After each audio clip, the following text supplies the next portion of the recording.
তো আজকে ওয়েদার দেখো, একটা বাজ পড়ে, বৃষ্টি টিষ্টি কিছু নেই, একটাই বাজ পড়েছে, বাজ পড়ে একটা ডাব গাছে আগুন, ভয়াবহ আগুন।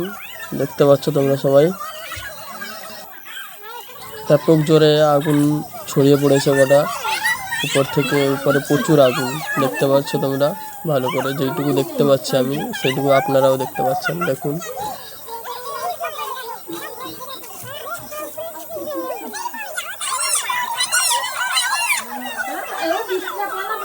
বৃষ্টি নেই কিছু নেই, হঠাৎ বাজ উত্তর আড়বোনা গ্রামে